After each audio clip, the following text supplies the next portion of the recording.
Good evening, everyone. It's Matthew back with my favorite competition, the My Favorite LJN tournament. This is actually the beginning of round two, and one that kind of has dual feelings for me. On one side, obviously, I'm super excited about starting the next round, and definitely talking a little bit more about some of these fantastic figures, and obviously how much they mean to me. On a personal level, as far as being someone that might be able to play with them, kids, how those experiences might relate to them as well.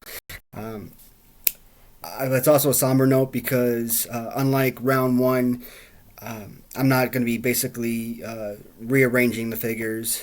As I stated previously, what I was doing was, I didn't want the Jimmy Snukas and the Roddy Pipers of the LJN world to move on to the next round of competition when I legitimately knew, figures like that would never come close to winning my favorite LJN.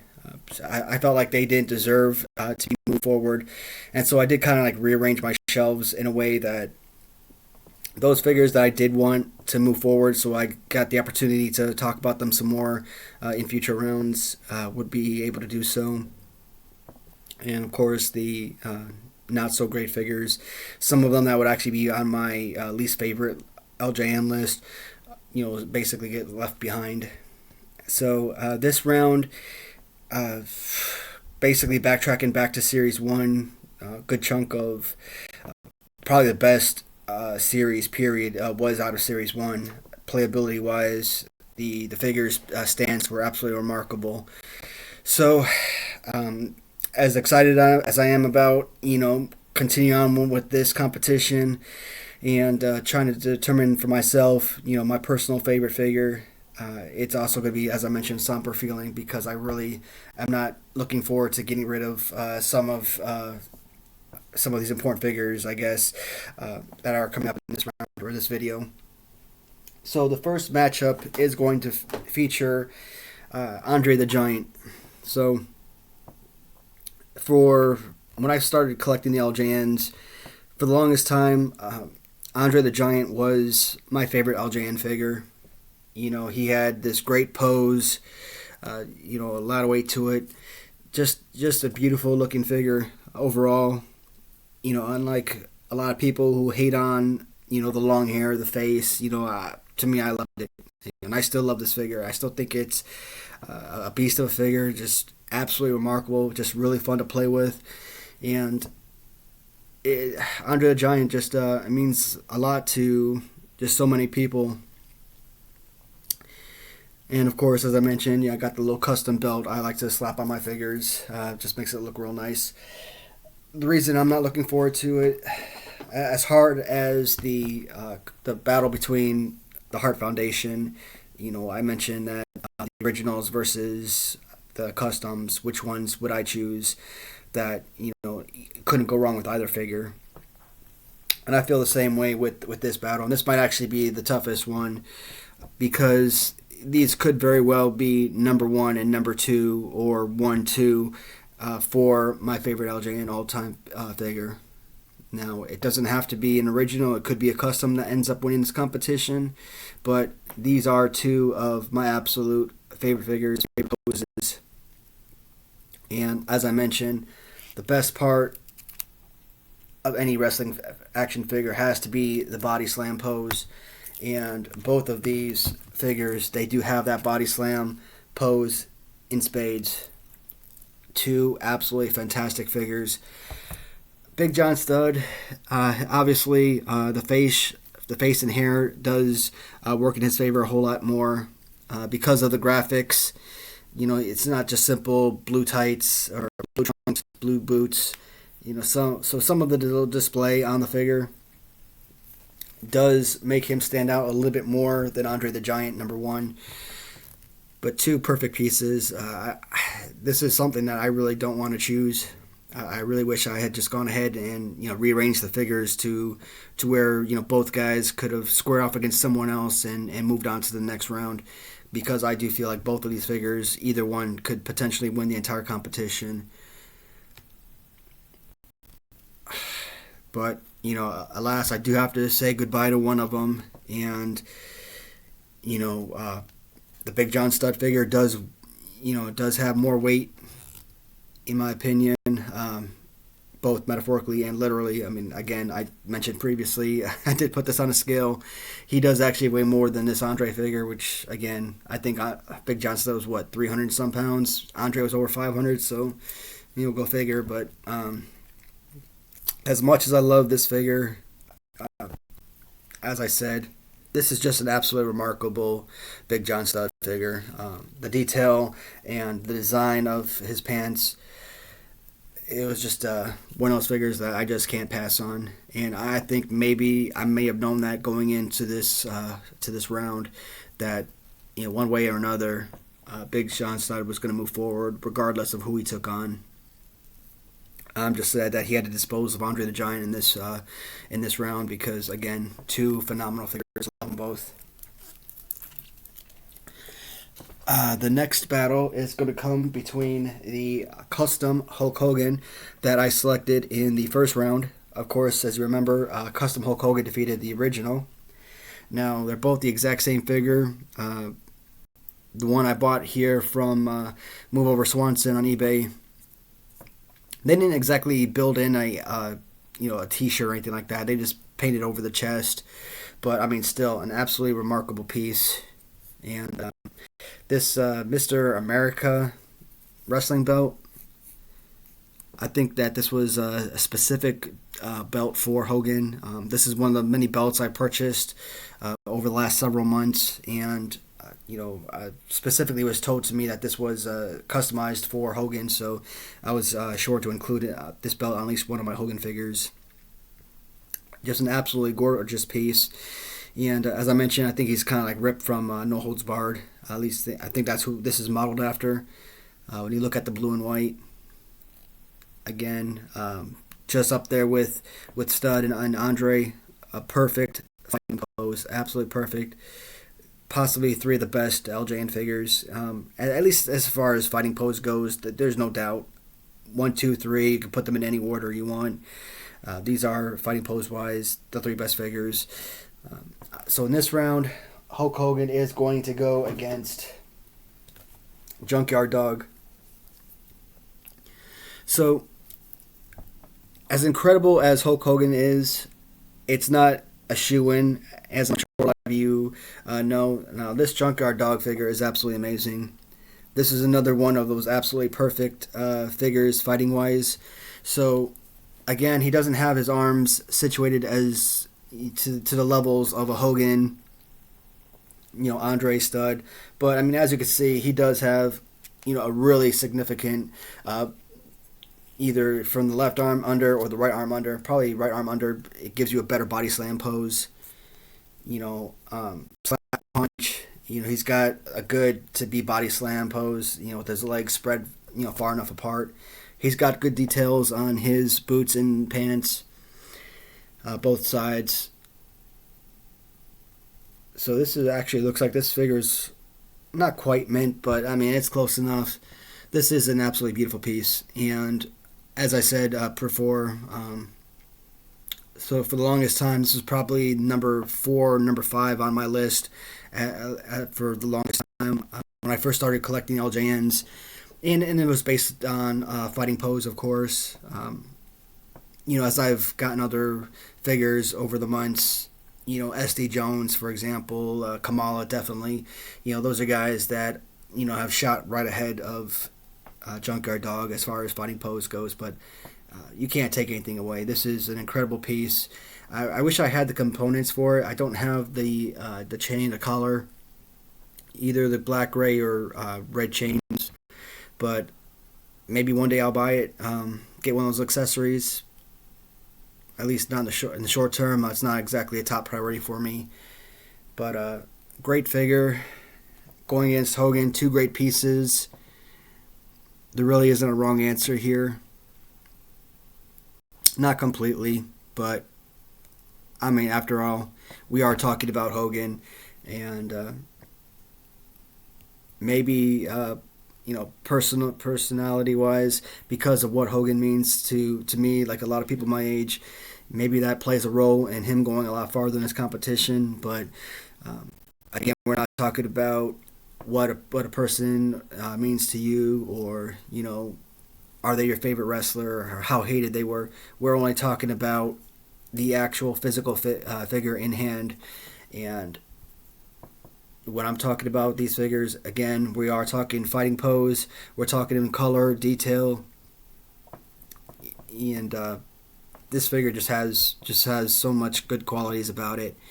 And as much as I hate to see Junkyard Dog go, again, 2 rounds in, probably 4 of the top figures out there, and already 2 of them gone. So very somber moment for me after this video's conclusion.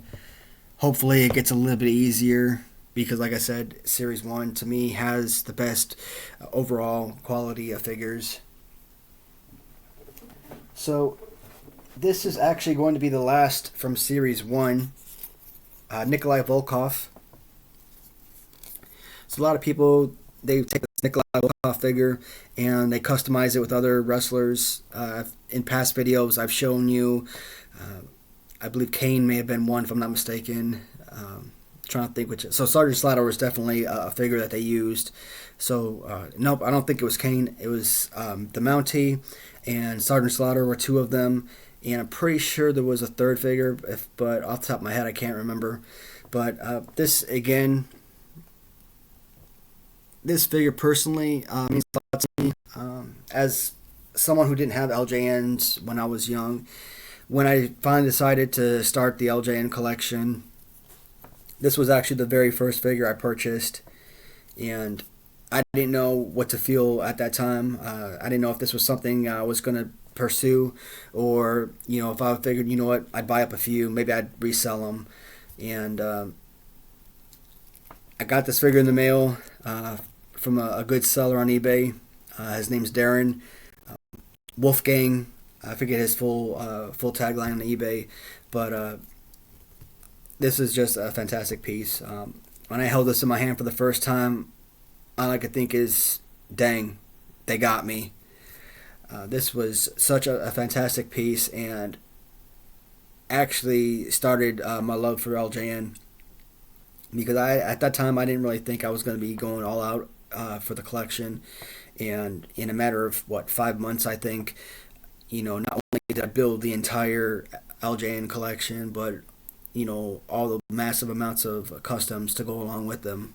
So this figure does mean a lot, and it looks absolutely great with one of the best poses. So we are going to move to the Series 2, and we are having Andre number 2. So aesthetically, there's no doubt Andre number 2 much better figure than Andre number 1. I mean, they are essentially 2 identical pieces. Short-haired Andre to long-haired Andre. Face obviously looks more realistic. This one, the first one's probably a little bit more cartoony, but I mean, I still love it. I mean, again, one of my favorites. This figure, of course, as you could tell by the difference of the scheme of the body, the color of the body. I mentioned this when I first did the review of this figure. This is an XOS X Customs by Random Treasures, and if you were to try and find a figure in this condition on eBay, you're going to spend somewhere around $200. Luckily, I got this one for about $75, which is absolutely why I love Random Treasures. I mean, the detail is just absolute perfection. They do just amazing work, and you get it at a fraction of the cost. So, Andre number 1 has already been eliminated. Andre number 3, which is actually the best Andre in my opinion, the black black suits Andre the Giant. That's the one I'm familiar with. That's the one I love, and he's already been eliminated by the Big Boss Man back in the Series 6 Black Card competition round or video. So this is really the last one in competition. He is going against one of the better LJN figures, display-wise, wrestling-wise, fighting pose-wise. Again, the little hunchback or whatnot that they have, it's so distracting. I mean, this is such a great figure overall, but that shoulder, that's just one of the things that kind of detract from the overall fantastic figure that Nikolai Volkov is. And again, with his arms being so small and maybe they would have to be a little bit in more. He does have a really good body slam pose. I mean, is it a Hogan-esque? Not quite, but it is still a really good pose. But going against Andre the Giant, I don't care if this was Andre number 1, Andre number 2, or 3. I don't think Nikolai Volkov would have had a chance against any of the Andre the Giant figures. So for this, Nikolai Volkov goes home, and Andre number 2 keeps the Giants alive, as he will end up moving up to round 3.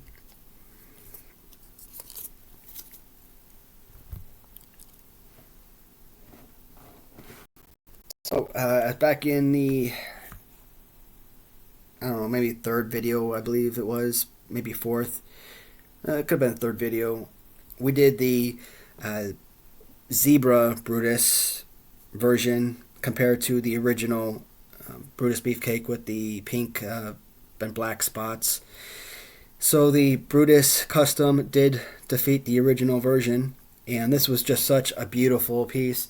I mean, it's basically the exact same color for the most part. They just replaced the pink with the white, but I just think the white just looks so much better and just pops a whole lot better. But I mean, you can't take away from that pink of the pants. I mean, it was just a gorgeous piece. A couple videos ago, I did mention I did get another Brutus Beefcake from John Ruggiero, who I purchased quite a few of my figures from. Guys like the Mountie and Kane, for example, Hulk Hogan. What else was in there? The British Bulldog with the chain were just absolutely amazing. So I got a beefcake. I believe it was called Megalomaniac Beefcake. Absolutely fantastic piece. I think if I did put that one in this competition, he probably would have easily cleared the way as far as all beefcakes go, and may have actually gone to round 3 or 4. I mean, it was just a great piece. Again, it did arrive damaged during transit, so I did have to send it back for repairs, unfortunately. So I don't physically have that figure on hand. Now, as much as I love this piece,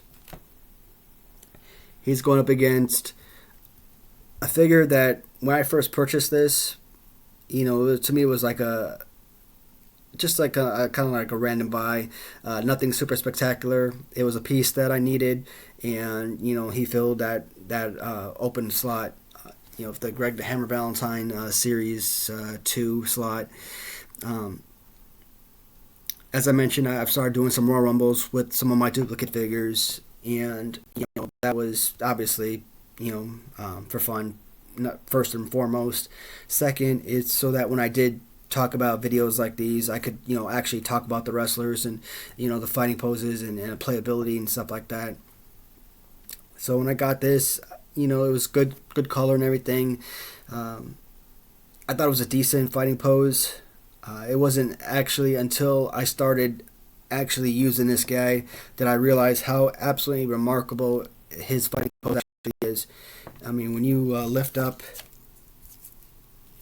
you go left arm down, he's got a perfect body slam pose. And Barry Windham from the Galoob figures has the same fighting pose as this figure, which again makes him, like, you know, near the top of my favorite Galoob figures just for that reason alone. And of course, it was a great piece, but we'll talk about the Galoobs, of course, at some point. Probably be, I don't know, behind the Hasbros maybe. We'll see what happens. We'll see what other people are interested in, and we'll go from there.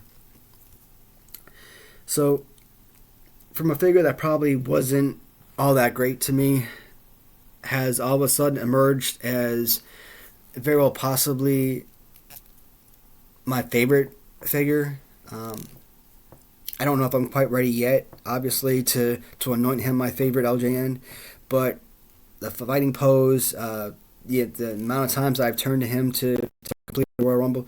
I mean, when I've done my Rumbles, you know, he would normally enter around first, second, you know, fourth, somewhere on there, and would probably be like the, you know, one of two last man standing. Now, I haven't given him the credit due because I haven't let him win a Royal Rumble yet, but he's normally the last two, last three in competition. Just shows the durability and how much I enjoyed using this figure. This one, I've got probably two other duplicates, and they're in much better condition in this figure. But great pose, great overall color. When you look at the hair and the black pants and the boots, nothing super flashy, just a great figure with a great pose. And we are going against the Beefcake, which really is the true essence of flashy. Great colors, great scheme, great patterns. Two really fantastic pieces, and you're talking about teammates here back from the 80s. This, as much as I would love to say that this is a lot harder choice, for me, it really is a simple answer. Beautiful, beautiful piece, love it, but you just can't compare it to the playability of a Greg Valentine. He's got to be a top 5 figure. I mean, it has to be. Is he my favorite?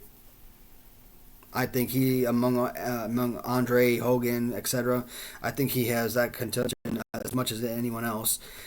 So he will move on to round 3 as we move on to the next competition. So, looks like the last one for this particular video is going to feature a couple. Well, one of my personal favorites. So, as I mentioned when we did the first talking about Macho Man the first time around, I love Macho Man. Right up there with Hogan and Warriors, my favorite character. I've said this repeatedly. Decent looking figure overall. I just wasn't obsessed with the playability of the figure. To me, it was so bland, so simple, nothing spectacular. As I mentioned, it probably wouldn't crack even the top 30 on my list. However, I did have him go against a custom Macho Man in the first round. Clearly, the custom was victorious, and this custom Macho Man is absolutely fantastic. I mean, the pants and just, I mean, look at the colors. That is just a gorgeous piece. So, yeah, I mean, there's not really, other than physicality, as a display piece, this is incredible.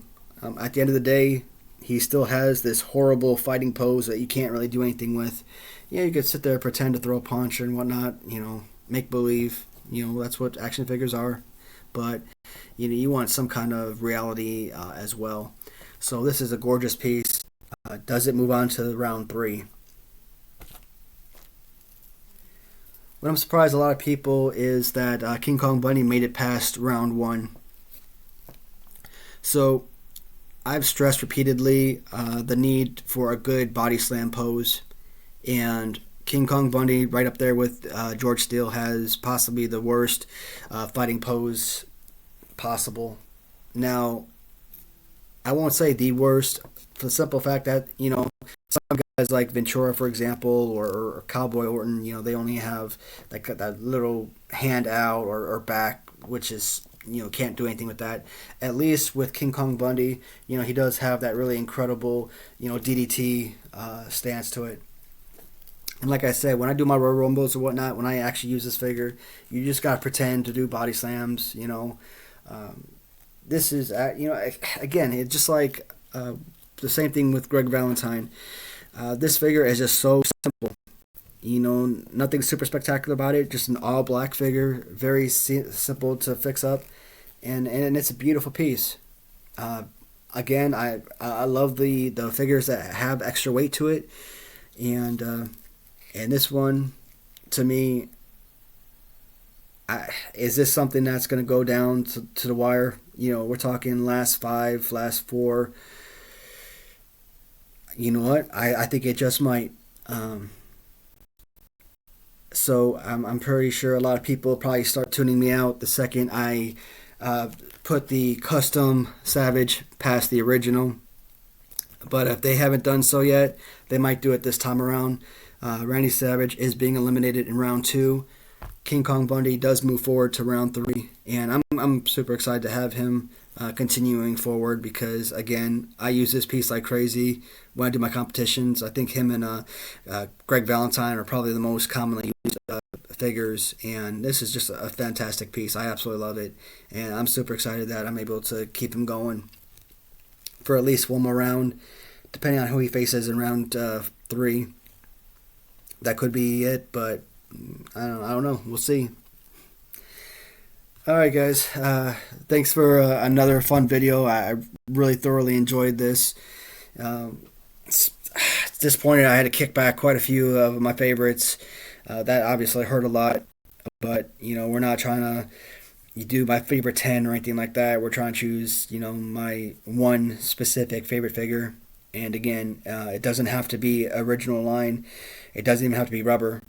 It could be one of the original LJN figures. It could be a XOX Customs exclusive. It could be one of these random custom figures that are just made from people working out of their home shops or what have you. It could be something from Print Fury even. These resin figures, for example. It's just a great tournament. I mean, I say that I just really like watching these videos online. They bring a lot of enjoyment for me, and to be able to sit down and actually do it myself. And I'm not going to give a lot of backstories here and there. Just kind of talk about the figures directly. So trying to make things a little bit different as much as I possibly can. And of course, as I stated, I think adding in customs and resin figures and stuff like that. I think that just makes things a little bit different than what it would be from your common LJN competitions, where it's just basically just pull a figure off the shelf and call it a day.